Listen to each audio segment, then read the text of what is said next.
সৎ, পেশাদার ও রাজনৈতিক মতাদর্শের ঊর্ধ্বে থাকা সেনা অফিসাররাই পদোন্নতির দাবিদার, বললেন প্রধান উপদেষ্টা। গোপালগঞ্জের 4 হত্যা মামলায় আসামি নিষিদ্ধ আওয়ামী লীগের 6,000 কর্মী। নিরপরাধ কাউকে হয়রানি নয়, আশ্বাস স্বরাষ্ট্র উপদেষ্টার। মানবজাতির কলঙ্ক শেখ হাসিনার ক্ষমা নেই, বিচার হতেই হবে, মন্তব্য মির্জা ফখরুলের। রাজনৈতিক মতভিন্নতায় হতাশার কিছু নেই। এবং 7 মামলায় হাসিনা সহ 45 জনের বিরুদ্ধে তদন্ত শেষ করার নির্দেশ। 15 অক্টোবর তদন্ত প্রতিবেদন চান ট্রাইব্যুনাল।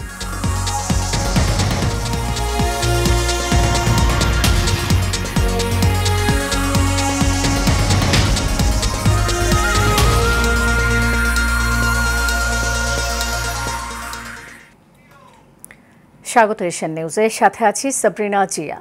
এতক্ষণ শুনছিলেন বিআরবি কেবল ইন্ডাস্ট্রিজ লিমিটেড সংবাদ শিরোনাম। এবার চলে যাব পুরো খবরে। প্রধান উপদেষ্টা ডক্টর মোহাম্মদ ইউনূস বলেছেন, সৎ, নীতিবান ও পেশাদার অফিসাররাই উচ্চতর পদে উন্নতি হওয়ার জন্য উপযুক্ত। যারা রাজনৈতিক মতাদর্শের ঊর্ধ্বে নির্বাচনের ক্ষেত্রে তাদের গুরুত্ব দিতে হবে। সকালে বাংলাদেশ সেনাবাহিনীর সদর দপ্তরে সেনা সদর নির্বাচনী পর্ষদের আনুষ্ঠানিক উদ্বোধনে এসব নির্দেশনা দেন প্রধান উপদেষ্টা। এছাড়া পার্বত্য চট্টগ্রামে দায়িত্ব পালনকালে আহত ও শহীদ সেনা সদস্যদের এবং 24 সালের জুলাই মাসে গণ অভ্যুত্থানে শহীদ ও আহত ছাত্র জনতার কথা স্মরণ করেন তিনি। সকালে আয়োজিত এই উদ্বোধনী অনুষ্ঠানে সেনাবাহিনী কর্নেল ও লেফটেন্যান্ট কর্নেল পদবীর যোগ্য কর্মকর্তাদের পরবর্তী পদোন্নতির জন্য বিবেচনায় আনার কার্যক্রম শুরু হয়।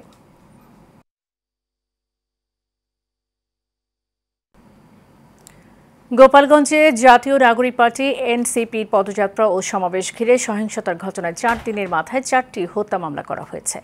গোপালগঞ্জ সদর থানার ওসি মীর মোহাম্মদ সাজিদুর রহমান সাংবাদিকদের জানান, বুধবার নিহত 4 জনের ঘটনায় পুলিশ বাদী হয়ে 4টি হত্যা মামলা করেছে। শনিবার রাতে করা প্রতি মামলাতেই নিষিদ্ধ সংগঠন আওয়ামী লীগ ও এর অঙ্গ সহযোগী সংগঠনের অজ্ঞাত 1400 থেকে 1500 জনকে আসামি করা হয়েছে। 4 মামলায় মোট আসামি 6000। এ ঘটনায় চিকিৎসাধীন অবস্থায় আরেকজন মারা যাওয়ার ঘটনাও মামলা হবে বলে জানান ওসি। গোপালগঞ্জে এনসিপির জুলাই পদযাত্রা ও সমাবেশ ঘিরে মঙ্গলবার থেকে উত্তেজনা বিরাজ করছিল। বুধবার গোপালগঞ্জে জাতীয় নাগরিক পার্টির কর্মসূচিতে দফায় দফায় হামলার পর পুলিশ ও সেনাবাহিনীর সঙ্গে আওয়ামী লীগের নেতাকর্মীদের সংঘর্ষ বাধে। এক পর্যায়ে পুরো শহরে সংঘাত ছড়িয়ে পড়ে। সংঘর্ষের মধ্যে 4 জন নিহত এবং অন্তত 9 জন গুলিবিদ্ধ সহ অর্ধশতাধিক আহত হন।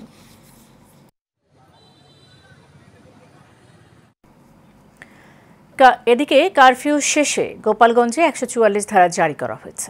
সকাল 6টা থেকে শুরু হওয়া এই বিধিনিষেধ রাত 8টা পর্যন্ত বলবৎ থাকবে। জেলা প্রশাসন জানায়, এই সময়ের মধ্যে যে কোনো ধরনের সভা, মিছিল ও জনসমাবেশ নিষিদ্ধ। 144 ধারার আওতামুক্ত থাকবেন শিক্ষার্থীরা, সরকারি অফিস সহ জরুরি পরিষেবা সমূহ। শহর জুড়ে জোরদার হয়েছে নিরাপত্তা। জেলার পরিস্থিতি স্বাভাবিক রয়েছে। গত বুধবারের সহিংসতার পর জেলার জারি ছিল কারফিউ, যা গতকাল শিথিল করা হয়। প্রসঙ্গত, গত বুধবার সমাবেশ শেষে ফেরার পথে এনসিপি নেতাদের গাড়িবহরে হামলার ঘটনায় গোপালগঞ্জে পৌর পার্ক এলাকা রণক্ষেত্রে পরিণত হয়। পরে জেলায় 144 ধারা জারি করে জেলা প্রশাসন। এরপর জেলাটিতে প্রথমে 22 ঘন্টার কারফিউ জারি করা হয়। এরপর থেকে পর্যায়ক্রমে কারফিউয়ের সময় বাড়ানো হচ্ছে। দেশের যে সময় সে পরিস্থিতি আইন শৃঙ্খলা বাহিনী সেভাবে ব্যবস্থা নিচ্ছে বলে জানিয়েছেন স্বরাষ্ট্র উপদেষ্টা জাহাঙ্গীর আলম চৌধুরী। সচিবালয়ে আইন শৃঙ্খলা সংক্রান্ত বৈঠক শেষে একথা বলেন তিনি। এ সময় সাংবাদিকদের এক প্রশ্নের জবাবে তিনি বলেন, গোপালগঞ্জের সহিংসতার ঘটনায় গণগ্রেফতার হচ্ছে না, যারা অন্যায় করেছে তাদের গ্রেফতার করা হচ্ছে। মোহাম্মদ শাহজাহানের ক্যামেরায় বিস্তারিত জানাচ্ছেন নূর মোহাম্মদ ভূঁইয়া। দেশের চলমান সময়ে বিভিন্ন বিষয় নিয়ে সচিবালয়ে আইনশৃঙ্খলা বাহিনীর ঊর্ধ্বতন কর্মকর্তাদের সাথে বৈঠক করেন স্বরাষ্ট্র উপদেষ্টা জাহাঙ্গীর আলম চৌধুরী। বৈঠক শেষে আইনশৃঙ্খলা বাহিনীর কার্যক্রমে সন্তুষ্টি প্রকাশ করে উপদেষ্টা বলেন, দেশের যে সময় যে পরিস্থিতি সেভাবেই ব্যবস্থা নিচ্ছে আইনশৃঙ্খলা বাহিনী।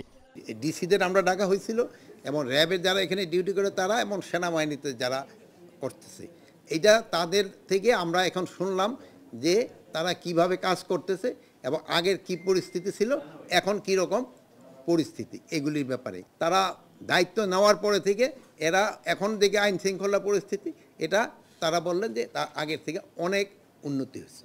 এই আইনশৃঙ্খলা বাহিনী দিয়ে সুষ্ঠু নির্বাচন সম্ভব বলেও জানান স্বরাষ্ট্র উপদেষ্টা। এই আইন শৃঙ্খলা বাহিনী সুষ্ঠু নির্বাচন করতে পারবে না কেন? আইন শৃঙ্খলা বাহিনী যেই প্রস্তুতি, আরও তো অনেক সময় রয়ে গেছে, আমাদের প্রস্তুতি রয়ে গেছে, আমাদের ট্রেনিং হচ্ছে, আমরা ট্রেনিং প্রোগ্রাম করে দিচ্ছি, আমরা তো প্রস্তুতি নিয়ে নিচ্ছি, আল্লাহ দিলে করতে কোনো অসুবিধা হবে না। সাংবাদিকদের প্রশ্নের জবাবে কথা বলেন হরতাল ইস্যুতেও। 2টা গাড়ি হয়েছে, সত্যি কথা, আমরা তো এই নাশকতা হয়েছে, আমরা অন্যান্য হরতাল কল করার সময় এই ধরনের নাশকতা আরও বেশি হইতো, বাট ওর থেকে আমরা অনেকটা কমে আনতে পারছি কিনা এটা আপনারা দেখবেন। এছাড়া গোপালগঞ্জে গণগ্রেফতার হচ্ছে না জানিয়ে জাহাঙ্গীর আলম চৌধুরী বলেন, যারা অন্যায় করছে শুধুমাত্র তাদেরকেই গ্রেফতার করা হচ্ছে। গণগ্রেফতার হচ্ছে না, যারা অন্যায় করছে তাদেরই গ্রেফতার করা হচ্ছে। নূর মোহাম্মদ ভূঁইয়া, এশিয়ান টেলিভিশন, ঢাকা। ক্ষমতাচ্যুত সাবেক প্রধানমন্ত্রী শেখ হাসিনাকে ক্ষমা করা যাবে না, তিনি মানবজাতির কলঙ্ক, এমন মন্তব্য করেছেন বিএনপি মহাসচিব মির্জা ফখরুল ইসলাম আলমগীর। সকালে রাজধানীর জিয়া উদ্যানে বৃক্ষরোপণ কর্মসূচিতে তিনি একথা বলেন। বিস্তারিত দেখুন মন্ডলের নামের রিপোর্টে। রাজধানীর শেরেবাংলা নগরে শহীদ প্রেসিডেন্ট জিয়াউর রহমানের মাজার প্রাঙ্গণে গণ অভ্যর্থন 2024 জাতীয় ঐক্য ও গণতান্ত্রিক অভিযাত্রা সবুজ পল্লবে স্মৃতি অম্লান কার্যক্রমের আয়োজন করে বাংলাদেশ জাতীয়তাবাদী কৃষক দল ও আমরা বিএনপি পরিবার। এই জন্যই হাসিনাকে কোনোদিন ক্ষমা করা যাবে না। এ সময় বিএনপির মহাসচিব মির্জা ফখরুল ইসলাম আলমগীর বলেন, স্বাধীন গণতান্ত্রিক রাষ্ট্র প্রতিষ্ঠায় ছাত্র জনতা ঘোষণা দিয়েই জীবন উৎসর্গ করেছিলেন। সেই জন্য বিএনপির লক্ষ্য হচ্ছে সত্যিকারের অর্থে একটি উদারপন্থী গণতান্ত্রিক রাষ্ট্র নির্মাণ করা। ভিন্ন মত থাকবে, বহুমাত্রিক মত থাকবে, কেউ গণতন্ত্রে বিশ্বাস করবে, কেউ সমাজতন্ত্রে বিশ্বাস করবে, কেউ আপনার ওয়েলফেয়ার স্টেটে বিশ্বাস করবে। এই সবগুলোকে মিলিয়ে আমরা একটা রেইনবো স্টেট, একটা রামধনু যেভাবে অনেকগুলো রং নিয়ে ওঠে, সেরকম একটা রাষ্ট্র নির্মাণ করতে অনেক আগেই আমাদের দেশনেত্রী বেগম খালেদা জিয়া সেই স্বপ্ন দেখেছিলেন। নতুন বাংলাদেশে যেখানে দুর্নীতি, ঘুষ, খুন, হত্যা ও নির্যাতন থাকবে না, মানুষ স্বাধীনভাবে বাঁচবে, এমন বাংলাদেশের প্রত্যাশা করেন মির্জা ফখরুল। আর নতুন বাংলাদেশ চাই, পরিবর্তন চাই। আমরা দুর্নীতি চাই না, ঘুষ চাই না, আমরা হত্যা চাই না, নির্যাতন চাই না। আমরা মানুষ যেন সুস্থভাবে, স্বাধীনভাবে, কমফোর্টেবল হইতে একটা স্বস্তির সঙ্গে চলাফেরা করতে পারে, সেই ধরনের একটা রাষ্ট্র চাই। অন্তর্বর্তীকালীন সরকার প্রতিশ্রুতি অনুযায়ী জাতীয় নির্বাচন দেবেন। এছাড়া গণতন্ত্রের ভিন্নমত থাকলে সবাইকে নিয়ে রেইনবো নেশন গঠন করতে চায় বিএনপি বলেও জানান বিএনপির মহাসচিব মির্জা ফখরুল ইসলাম আলমগীর। 26 ফেব্রুয়ারির মাঝামাঝি সময় নির্বাচন হবে। সেই নির্বাচনের মধ্য দিয়ে আমরা জনগণের একটা সরকার তৈরি করতে পারবো, যে সরকার আমার এই শহীদদের তাদের মূল্যায়ন করবেন, তাদের মর্যাদা দেবেন, একই সঙ্গে যে জন্য তারা সংগ্রাম করেছেন বাংলাদেশে একটা গণতান্ত্রিক রাষ্ট্র প্রতিষ্ঠা করবার সব রকম ব্যবস্থা গ্রহণ করবেন। মন্ডলের নাম, এশিয়ান টেলিভিশন, ঢাকা। জুলাই আগস্টে হত্যা, গণহত্যার ঘটনায় মানবতা বিরোধী অপরাধের পৃথক 7 মামলায় ভারতে পালিয়ে যাওয়া সাবেক প্রধানমন্ত্রী শেখ হাসিনা সহ 45 জনের বিরুদ্ধে 3 মাসের মধ্যে তদন্ত শেষ করতে নির্দেশ দিয়েছেন ট্রাইব্যুনাল। আগামী 15 অক্টোবর তদন্ত প্রতিবেদন দাখিল করতে বলা হয়েছে। আজ আন্তর্জাতিক অপরাধ ট্রাইব্যুনালের চেয়ারম্যান বিচারপতি মোহাম্মদ গোলাম মর্তুজা মজুমদারের নেতৃত্বাধীন ট্রাইব্যুনাল 1 এ আদেশ দেন। ট্রাইব্যুনালে প্রসিকিউশনের পক্ষে সময় আবেদন করেন চিফ প্রসিকিউটর মোহাম্মদ তাজুল ইসলাম। এর আগে সকালে জুলাই আগস্টে হত্যা, গণহত্যার ঘটনায় মানবতা বিরোধী অপরাধের পৃথক 7 মামলায় আনিসুল হক, দীপু মনি, আমির হোসেন আমু, সালমান এফ রহমান, জুনায়েদ আহমেদ পলক সহ 39 জনকে ট্রাইব্যুনালে হাজির করা হয়।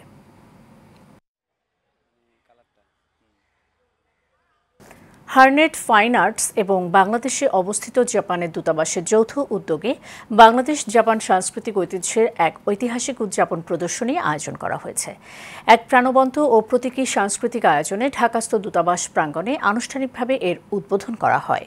অনুষ্ঠানে উপস্থিত ছিলেন জাপানের deputy chief of mission তাকাহাশি Naoki, স্পেনের রাষ্ট্রদূত গ্যাব্রিয়েল সিস্তিয়াগা ও কোরিয়ার রাষ্ট্রদূত পার্ক ইয়ং সেক। প্রদর্শনীর উদ্বোধনী বক্তব্য রাখেন কিউরেটর ও হার্নেট ফাউন্ডেশনের প্রতিষ্ঠাতা ও সেক্রেটারি জেনারেল আলিশা প্রধান। এছাড়া হার্নেট ফাউন্ডেশনের চেয়ারম্যান মনির প্রধান তার বক্তব্যে সংগঠনটির দীর্ঘস্থায়ী শিল্প নিষ্ঠার কথা বলেন। এই প্রদর্শনী আগামী 26 জুলাই পর্যন্ত চলমান থাকবে।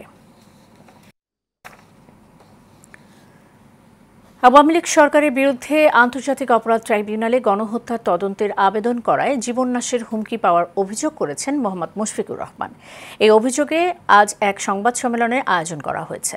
বাংলাদেশ ক্রাইম রিপোর্টার্স অ্যাসোসিয়েশন মিলনায়তনে এই সংবাদ সম্মেলন করা হয়। মুশফিকুর রহমান জানান, তিনি প্রধানমন্ত্রী শেখ হাসিনা ও তার সহযোগীদের বিরুদ্ধে গণহত্যার অভিযোগ করে আন্তর্জাতিক তদন্ত চেয়ে আবেদন করেছিলেন। এর জের ধরেই তিনি অজ্ঞাতনামা ব্যক্তিদের কাছ থেকে প্রাণনাশের হুমকি পাচ্ছেন।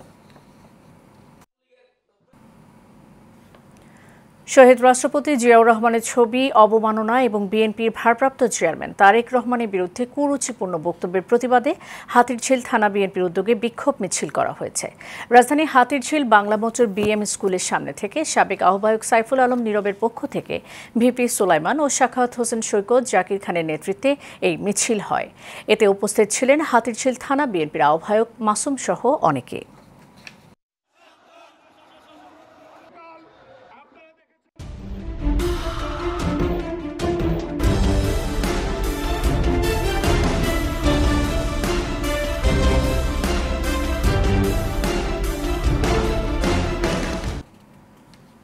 সারা বাংলা। সড়ক ও মহাসড়কে ফিটনেসবিহীন ও মেয়াদোত্তীর্ণ যান চলাচল বন্ধে বাংলাদেশ সড়ক পরিবহন কর্তৃপক্ষ যশোর সার্কেল এক বিশেষ অভিযান পরিচালনা করেছে।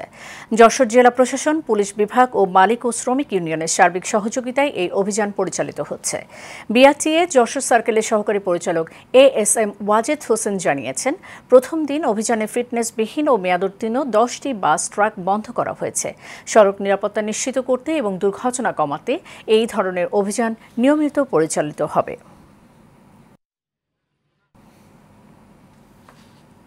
যাত্রাবাড়ীতে সুপার পরিবহনের চাঁদাবাজি বন্ধের দাবিতে শরীয়তপুর আন্তঃজেলা মালিক সমিতির উদ্যোগে বিক্ষোভ ও মানববন্ধন করা হয়েছে। চাঁদাবাজ ও মুশফিকুর রহমান ফাহিমের গ্রেফতারের দাবিতে ও পরিবহন মালিকদের হুমকির প্রতিবাদে সুপার আন্তঃজেলা মালিক সমিতির উদ্যোগে প্রেস ক্লাবের সামনে এই বিক্ষোভ মিছিল করা হয়। মালিক সমিতির নেতারা বলেন, তাদের কাছে 5 কোটি টাকা চাঁদা দাবি করা হয়েছে। চাঁদা না দিলে পরিবহন অবিলম্বে বন্ধ করে দেওয়া হবে বলে হুঁশিয়ারি দিয়েছেন ফাহিম ও তার অনুসারীরা। তাই অবিলম্বে ফাহিমকে গ্রেফতার এবং বিচারের দাবি জানান তারা।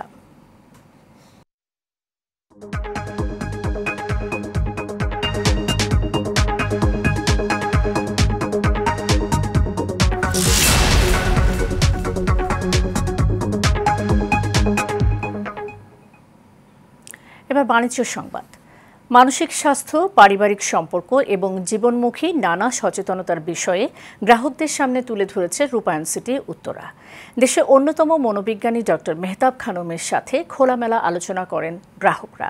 এ সময় Rupayan city Uttara CEO M Mahbubur Rahman জানান, কমিউনিটির লোকজনের মানসিক স্বাস্থ্য সহ সামগ্রিক কল্যাণে কাজ করে যাচ্ছেন তারা।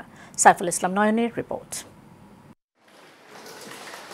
দেশের প্রথম প্রিমিয়াম মেগা গেটেড কমিউনিটি রূপায়ণ সিটি উত্তরায় অনুষ্ঠিত হলো মানসিক স্বাস্থ্য, পারিবারিক সম্পর্ক এবং ব্যক্তিগত ও পেশাগত জীবনে মনোযোগ ধরে রাখার নানা দিক নিয়ে আলোচনা।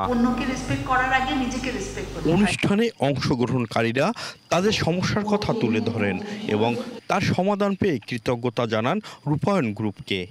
আমি অনেক দিন ধরে ওনাকে খুঁজতেছিলাম, বাট এত সুন্দর একটা প্রোগ্রাম এবং আমার এত কাছে জিনিসটা আপনারা আমাকে এনে দিচ্ছেন, যে জন্য আপনাদেরকে থ্যাঙ্কস।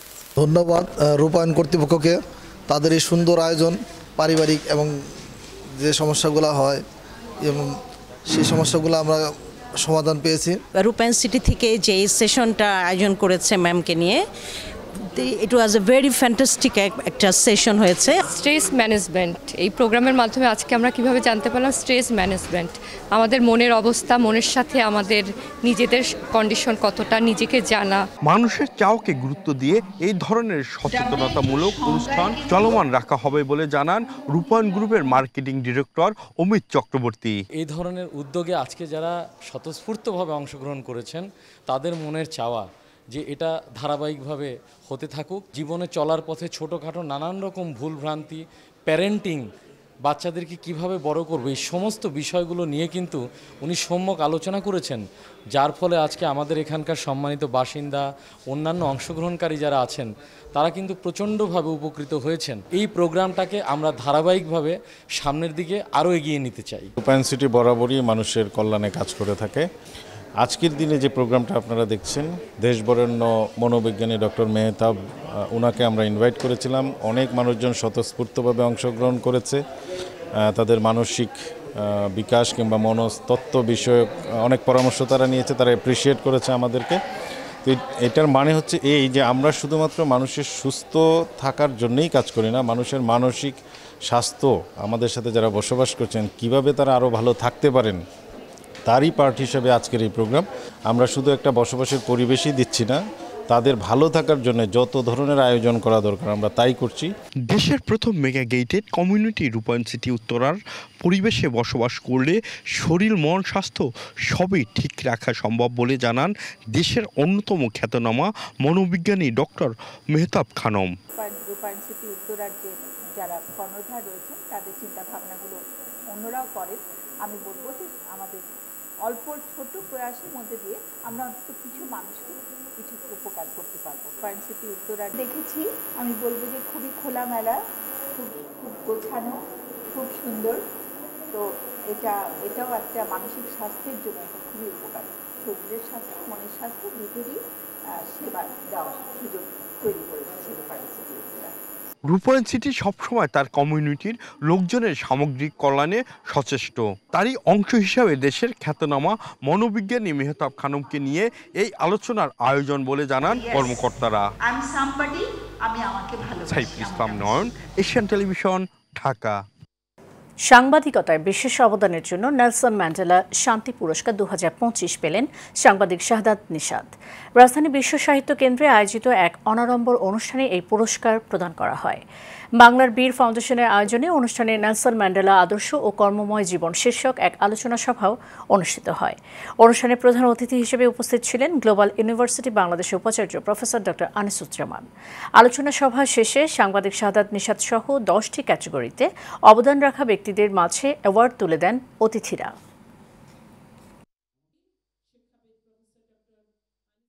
শেষ করব এশিয়ান নিউজ। যাবার আগে বিআরবি কেবল ইন্ডাস্ট্রিজ লিমিটেড সংবাদ শিরোনাম জানিয়ে দেব আরও একবার।